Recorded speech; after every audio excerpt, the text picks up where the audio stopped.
Ok, então, retornando aqui para a gente comentar aqui essa quarta questão, uma amostra de bottom hole. O que é uma amostra de bottom hole? É uma amostra que é retirada no fundo do poço para tentar ter a amostra mais representativa possível de petróleo, né? Então, normalmente quando você está produzindo, você tem um gradiente de pressão, e se esse gradiente de pressão se localizar abaixo da pressão de saturação daquele fluido, você acaba tendo gás correndo mais rápido do que o líquido no reservatório, com posição distinta.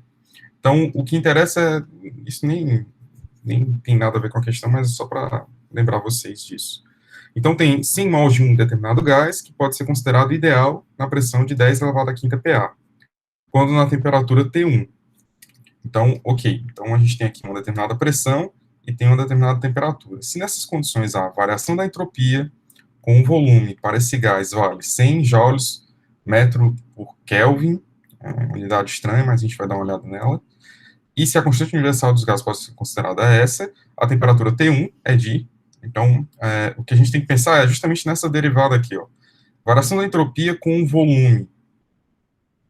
Vamos tentar pensar em quem é a variação da entropia com o volume.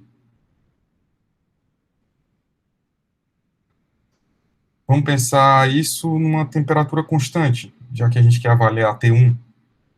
Quem é ds dv a T? Vamos pensar aqui no que a gente já escreveu da vida, de o que é ds dt a v.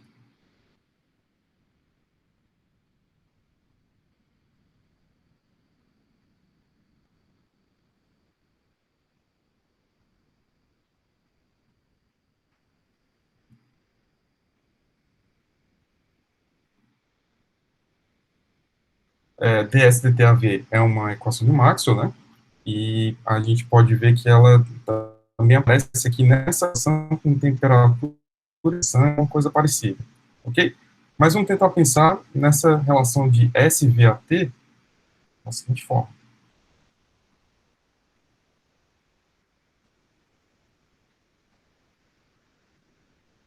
Vamos só confirmar que isso aqui é a equação de Maxwell mesmo, para não estar me enrolando com vocês.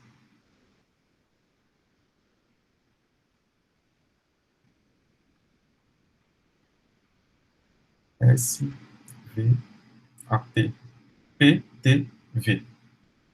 PT a V constante. PT a V constante. Se ele está falando que isso é para um gás ideal, então, o que tinha de interessante aqui nessa questão?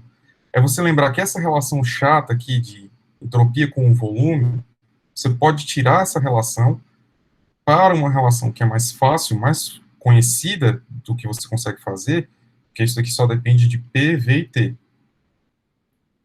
Então, você converte isso daqui através dessa equação de Maxwell. Tudo bem?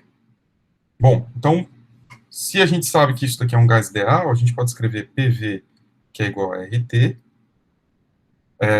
V eu estou considerando constante, eu vou precisar derivar a pressão. Então, eu vou organizar assim. Se eu for derivar, então, isso daqui em relação à temperatura, mantendo o volume constante, RV vai sair fora, vai ficar DT, DT, AV. Isso daqui é 1, e isso daqui é R sobre T. Professor, ficaria R sobre V, não? R sobre V, exatamente.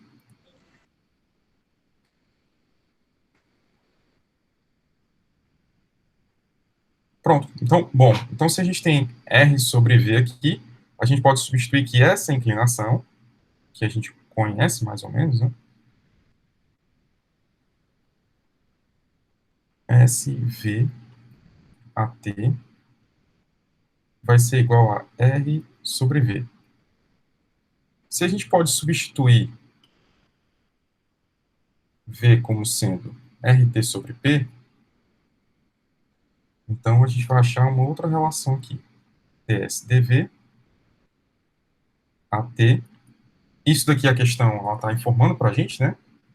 A variação, nessas condições, a variação da entropia com o volume para esse gás vale 100 joules por metro Kelvin. Ok? Então, isso aqui a gente conhece. Vamos tentar achar a temperatura, e a gente tem a pressão. Então, por isso que a gente vai substituir o volume, tá? Então, vai ficar R dividido por RT sobre P. Então, isso aqui vai ser a primeira multiplicação, vai ser a segunda, né? P sobre T. Tudo bem? Então, aqui a gente consegue colocar T como sendo igual a P dividido por ds dv a T. O valor aqui é 100, o outro valor é 10 a quinta. A gente só precisa confirmar que vai dar tudo mesmo em Kelvin certinho, né? A unidade. Então, bom, nesse caso aqui a gente teria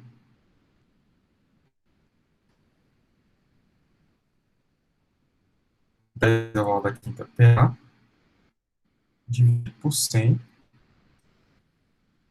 joule vezes metro sobre Kelvin. Tudo bem? Bom, então a gente vai ter aqui a seguinte relação. T aqui é para ser 1000, a gente só precisa confirmar que a unidade está corretinha mesmo. Então, PA dividido por joule vezes metro, que multiplica Kelvin. Se eu não errei nenhuma unidade aqui, isso aqui a gente tem PA como sendo Newton por metro quadrado, Joule seria Newton vezes metro também aqui.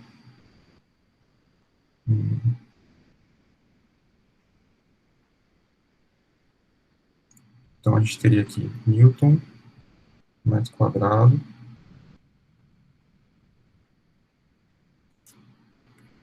o Newton está cortando com o Newton. Só que o metro quadrado aqui não está dando certo. Então, acho que o erro foi a unidade aqui na hora de escrever. Vamos confirmar que é a unidade de ds dv a t.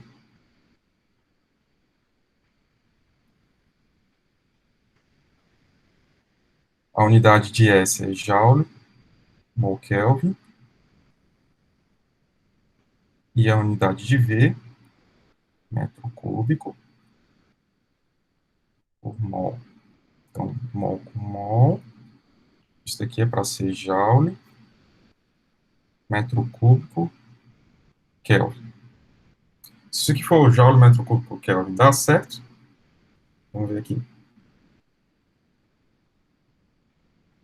Mas de antemão, eu sei que eu já errei aqui a unidade, né?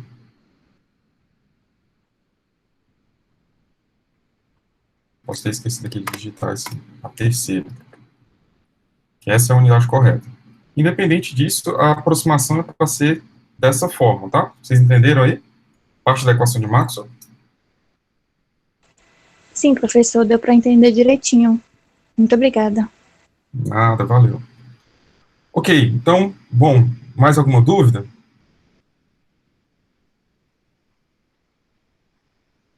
Aqui era para ser 1000 mesmo. Bom, acho que aí, deixa eu ver aqui pelo perfil de resposta de vocês, como é que tá. Ok, então a maioria acertou essa. Essa aqui também. Ok, essa foi tranquila.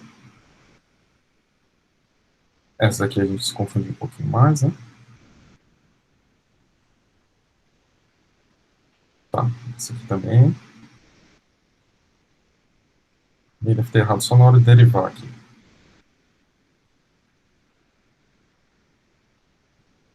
Aqui também, a derivada chatinha, né? Ok, não, então, bem tranquilo. Essa aqui estava de graça, né? É só realmente a substituição que a gente já fez até em sala também. Ok, gente, então, de prova, hein, professor? Foi bem tranquilo mesmo. Show de bola. Essa Não, aí tá tranquilo. de prova mesmo, professor. Se eu contar para vocês que todas essas questões aqui, elas são do concurso da Petrobras para engenheiro de processamento. Então, eu peguei todas de provas de concurso. Ai, Então, que massa. isso aí caiu tudo em concurso da Petrobras. Então, não é... Se é invenção da minha cabeça, é invenção da cabeça de quem faz as provas da Petrobras também, tá? Então, tranquilo? Então, se essas aí estão fáceis... Agora eu fiquei feliz. Ficou? Pronto, bacana. Então, para vocês terem uma ideia, né, que, assim, pode cair em qualquer local que tiver prova de termodinâmica, essas coisas, os caras vão botar alguma coisa sobre equações de Maxwell, tá? É um Professor, mas apanhadão de prova. aquela questão primeira lá, o senhor não gravou a resolução não, né? Eu gravei a dessa parte aqui, cara. Eu gravei a parte 2. A parte 1 é tão besta que eu fico até com vergonha. Mas essa é a segunda, né? É a segunda questão. Essa aqui é para ser a primeira. O que foi que eu errei quando eu estava resolvendo com vocês? Isso aqui, ó. Eu coloquei como sendo volume, mas não é volume. É 10 mol por minuto a saída. Ou seja, você só resolve ela com balanço de massa. Quando você tem aqui dN dt, isso daqui vai ser igual à sua taxa de saída, que você sabe, esse N ponto aqui é 10 mol por minuto. Então, quando você passar por outro lado, e como ela é constante, vai ficar N, vou fazer devagarzinho, integral de dN vai ser igual a N ponto dt, integral disso daqui também. Vamos colocar aqui, partindo de N0, número de mols inicial, até o número de mols em um determinado instante, tempo t0 até t. Então, isso daqui você vai ter n menos n0, que vai ser igual a n ponto vezes t. Então, isso daqui vai ser o número de mols em um determinado instante, que é o que a questão está pedindo, vai ser o número de mols inicial mais não, aqui é menos, né? Esse valor aqui é negativo porque ele está indicando saindo.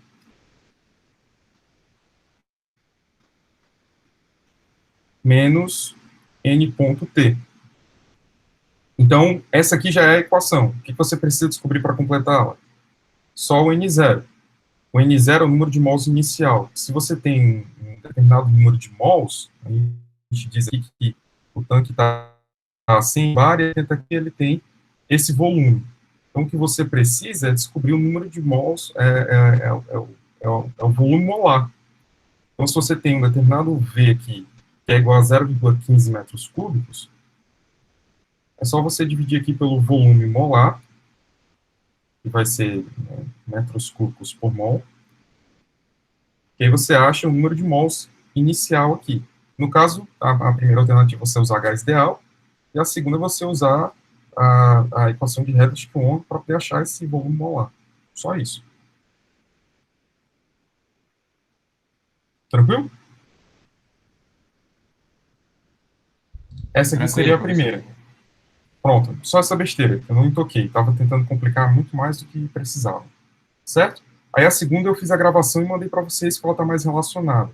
E ela aqui, ela junta todas as manobras que a gente faz para poder conseguir arranjar esse alinhamento de equações de Maxwell.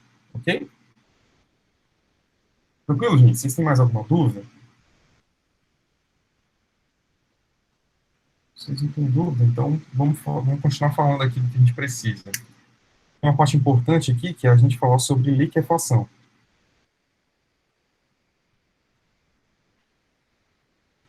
E aí, para a gente falar de liquefação, a gente precisa falar de um fenômeno físico, que é chamado de expansão Joule-Thomson.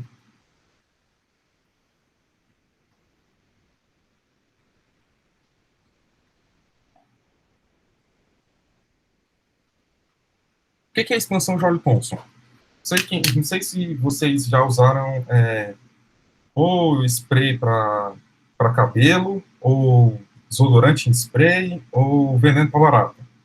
Um dos três você já usou, pelo amor de Deus. Todos os três, quando você aperta, acontece um fenômeno que é da latinha ficar gelada, porque você está apertando aquele spray. A latinha fica gelada quando você está fazendo essa expansão por dois motivos. O primeiro deles é porque você está usando a energia que tem acumulada na pressão do fluido para poder ele se expandir, para poder ir para fora da latinha. E a segunda é porque ele está sofrendo também uma expansão Joule-Thomson. O que é uma expansão Joule-Thomson? É o que propicia a gente ter equipamentos de refrigeração em casa. Tanto você tem a expansão Joule-Thomson ocorrendo na sua geladeira quanto no ar-condicionado. A expansão Joule-Thomson ela pode ocorrer tanto num tampão poroso, ou seja, você tem aqui um meio poroso pelo qual o fluido está passando.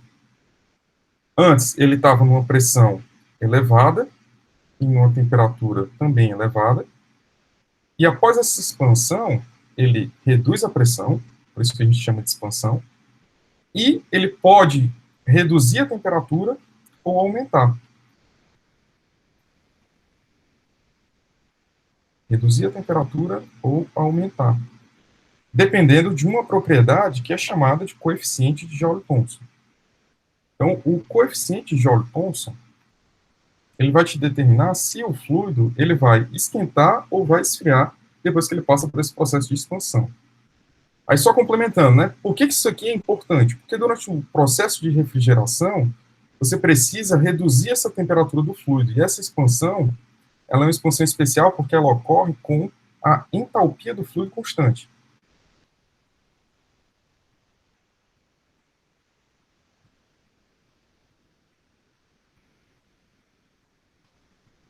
Por que esse fluido se expande de maneira a manter a entalpia constante? Se a gente pensar aqui nesse sistema, a gente tem aqui o balanço de energia dele.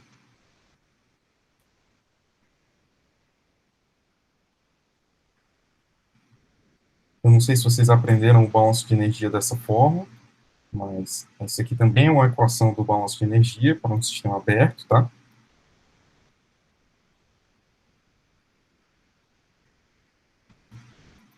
Então, isso daqui é o seu trabalho de eixo. Isso daqui é calor.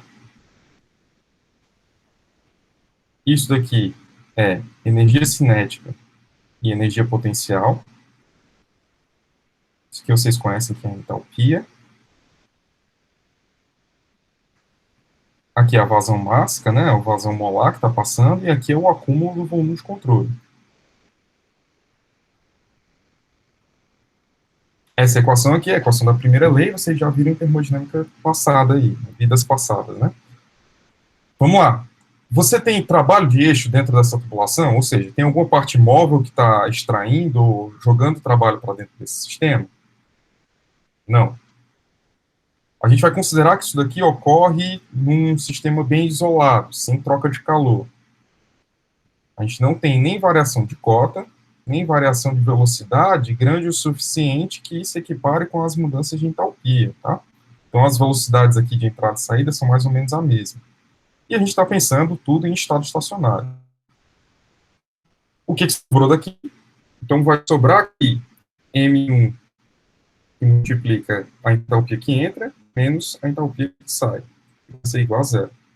Ou seja, a entalpia que está entrando dentro do sistema é a mesma entalpia que está entrando. Isso que a gente chama esse processo de entalpia constante ou processo isoentálpico. Ok?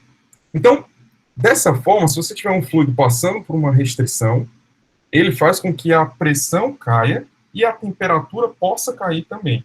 Então, o que tá? Falei de aplicação do cotidiano de vocês, de equipamentos, de utilidades que você está próximo. Só que o que interessa para a gente é a engenharia de petróleo, efetivamente. Então, quando você tem um escoamento de gás, você corre o risco de você ter um processo de redução de temperatura desse fluido, uma redução brusca de temperatura, à medida que você passa por uma restrição. Seja isso um tampão poroso, seja isso um bloqueio do canal, seja uma válvula parcialmente aberta. E o que acontece se você tiver, por exemplo, uma quantidade de CO2 muito grande nesse gás? Isso pode ocasionar que você tenha um coeficiente de Joule-Thomson que faça com que a temperatura desse fluido caia muito rápido. E aí, qual é a consequência disso? É porque se você unir umidade e baixa temperatura num gás, você corre o risco de formação de bloqueio por hidratos.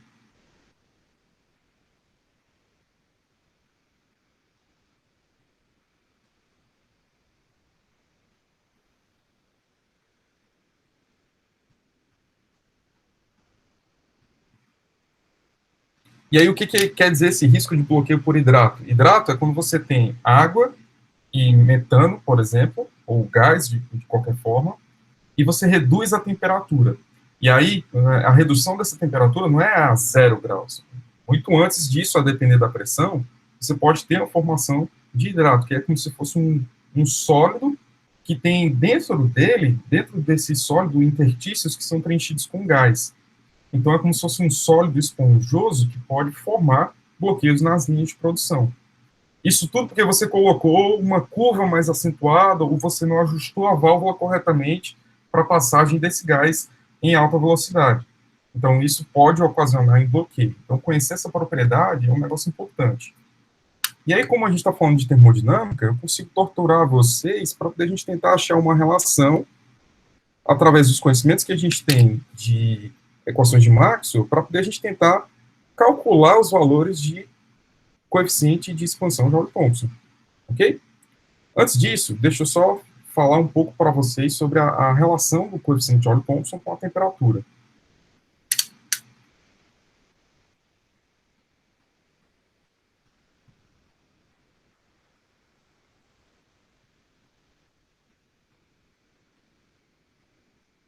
Então, aqui eu vou desenhar algumas linhas. Esse gráfico tem no livro de vocês, aí eu estou só tentando ajudar vocês, explicando aqui o que ele quer dizer.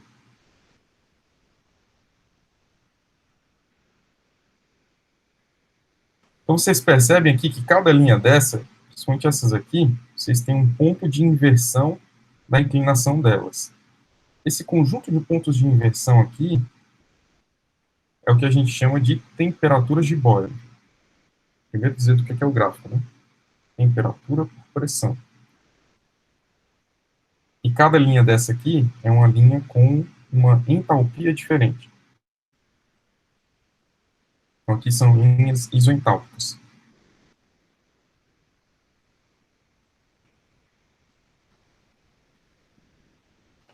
Em verde aqui, eu estou falando da temperatura de Boyle.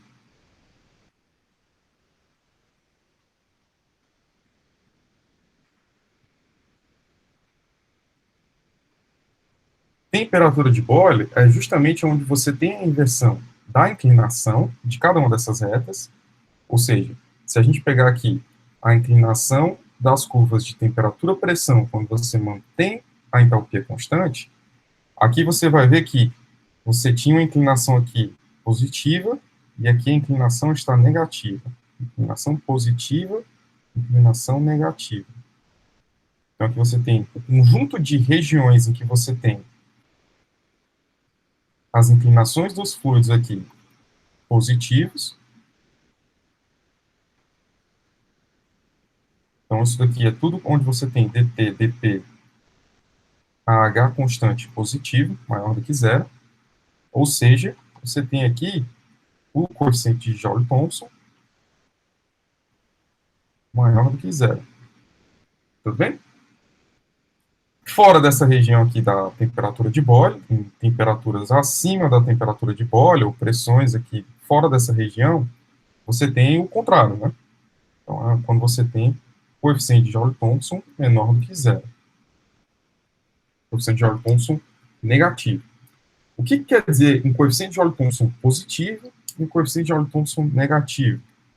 Então, se a gente aproximar essa derivada aqui como sendo ΔT, ΔP, um processo que mantém H constante, o que eu estou fazendo? Eu estou aproximando a derivada analítica pela derivada numérica, tá?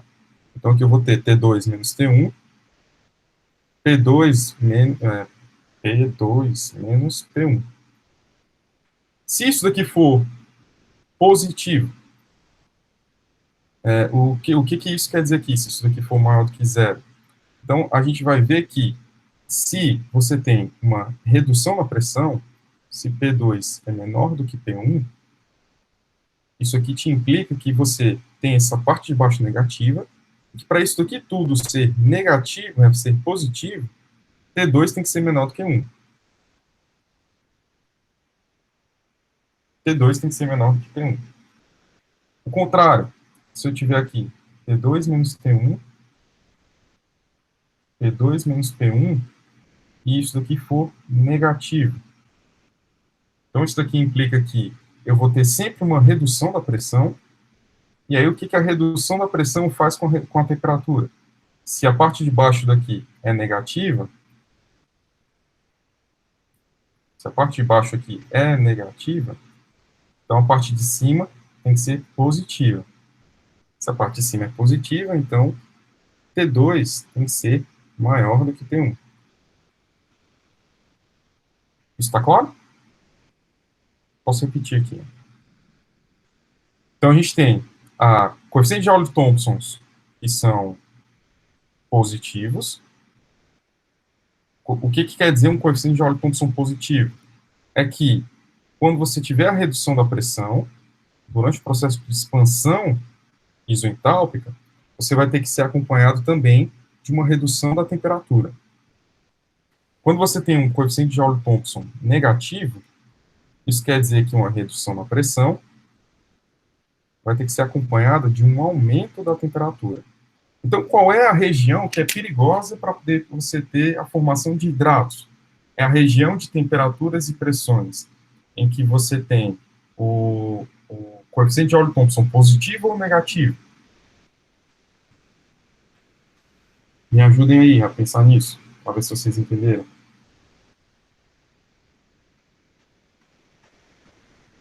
Pergunta. Eu quero saber qual é a região que é perigosa para a formação de hidratos. O que é hidrato? É um sólido formado na mistura de metano com água. Então, pergunta é, eu tenho aqui a possibilidade de formação de hidrato pela expansão de Joule-Thomson. Se eu tiver metano, água, e eu juntar essa mistura a baixa temperatura, eu corro o risco da formação de hidrato. Qual dos dois casos vão me fornecer, se eu tiver uma mistura que resulte, uma mistura de gases que resulte um coeficiente de Joule-Thomson positivo e uma composição diferente que vai dar negativo. Ou seja, num poço eu estou com um coeficiente de Joule-Thomson positivo e no outro eu estou com um coeficiente de Joule-Thomson negativo. Qual dos dois tem risco de aparição de hidrato se ocorrer um estrangulamento nessa linha? Se você observar, quem reduz a temperatura com a redução da pressão é esse caso aqui, né? Então, vocês estão entendendo qual é a aplicação da gente entender o que é a expansão isoentálpica, coeficiente de Joule-Thomson, e a possibilidade que a gente tem de fazer esse cálculo com uma equação de estado? Então, do ponto de vista para a engenharia de petróleo, esse é um ponto muito importante.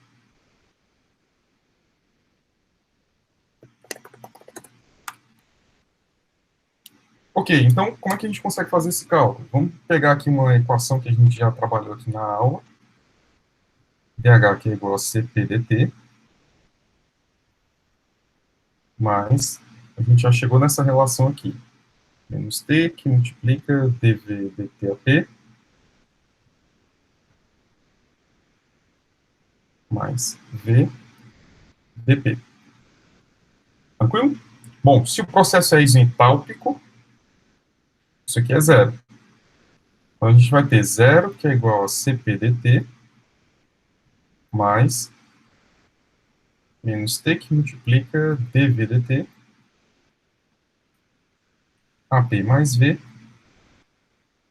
dP. Então, agora a gente precisa fazer aparecer aqui quem é o dT/dP.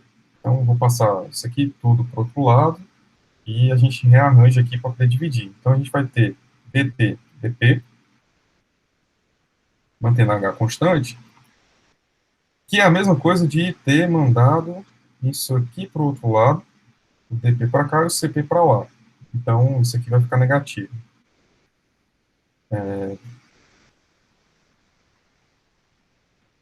T, dV dt AP, menos V, dividido por Cp. Tranquilo?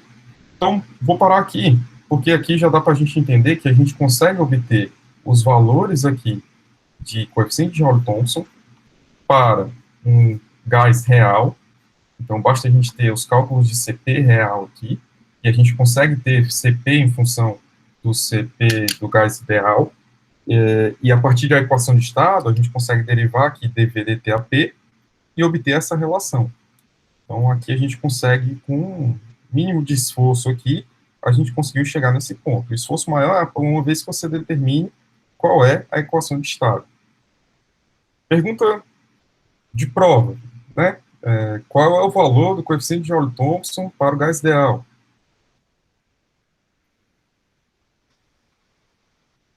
Você vai pegar, não, professor, isso aí dá para fazer. É só fazer dV dt AP.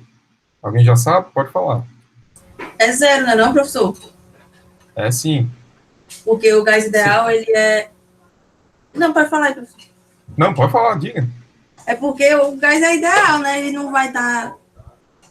Não tem mais o que falar, né?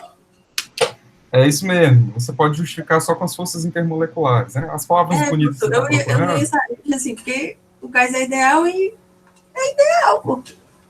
O gás é ideal, e aí ele não tem as forças intermoleculares para poder fazer baixar a temperatura. O que causa o abaixamento dessa temperatura ou a elevação dessa temperatura?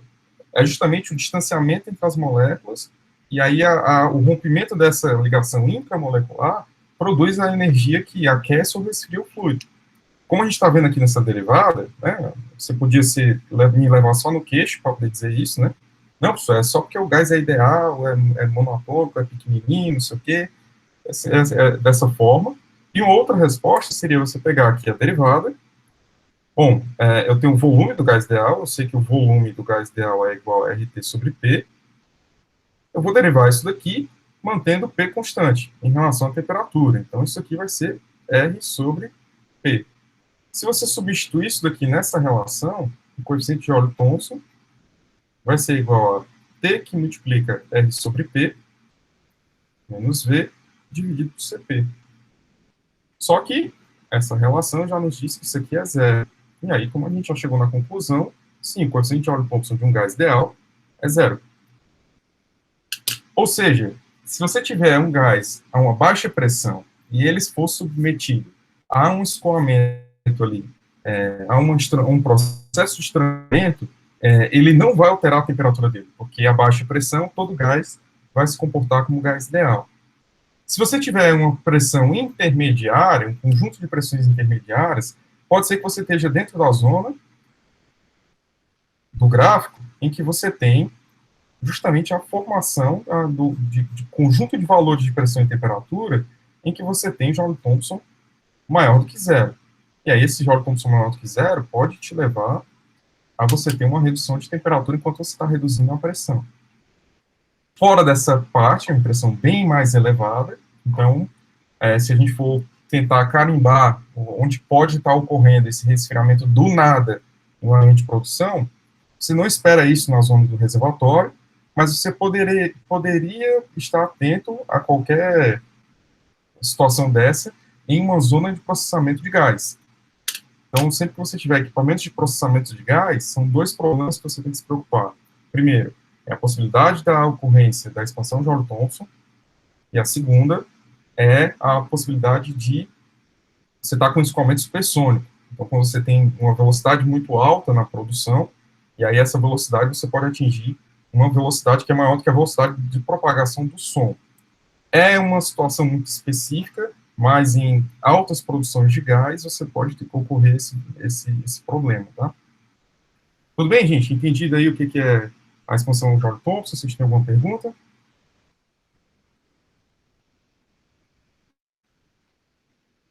Para finalizar a aula de hoje, eu vou comentar com vocês só uma coisa.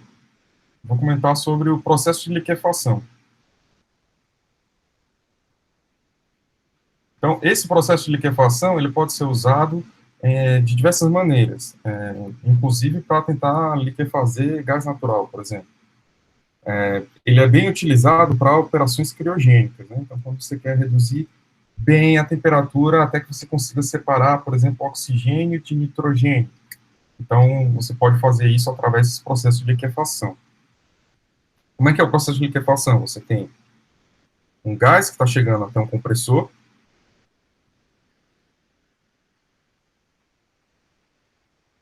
Desse compressor aqui, esse compressor pode ser multistágios, dependendo da vazão que você tem, tá? Esse compressor aqui, ele vai passar, então, o fluido por um trocador de calor. Vocês devem ter horror dessa frase, né? Trocador de calor. Já se lembrando das cadeiras que tem que fazer. Mas, calma, aqui você só está utilizando o trocador de calor para retirar calor do sistema e resfriar. Então, aqui a gente chama ele de cooler, já que ele está resfriando. Então, já que ele está cooler ou chiller, tá? Então, a gente pode reduzir bem a temperatura dele, só que ainda assim a gente não chega na parte criogênica. O que a gente pode fazer é, então, adicionar aqui a etapa de estrangulamento desse fluido, é onde ele vai fazer a expansão Joule-Thomson.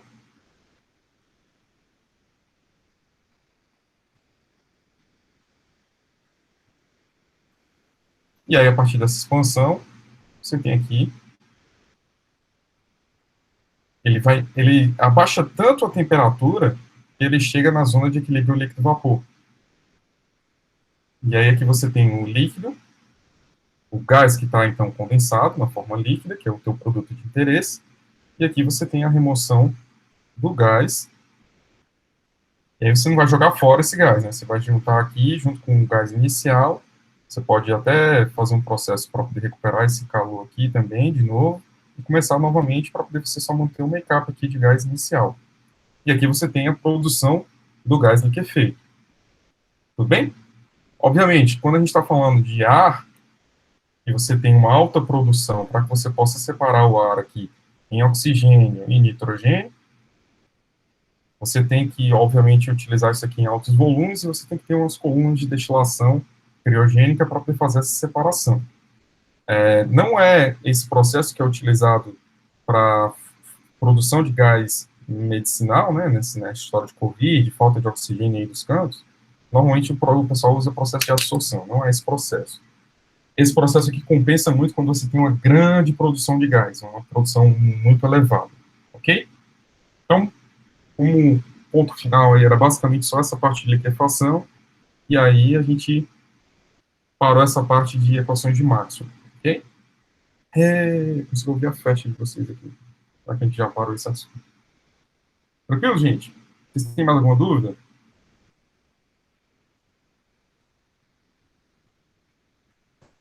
Não, acho que é só assimilar o conteúdo mesmo, professor. Nada demais. Bom, tranquilo. Então,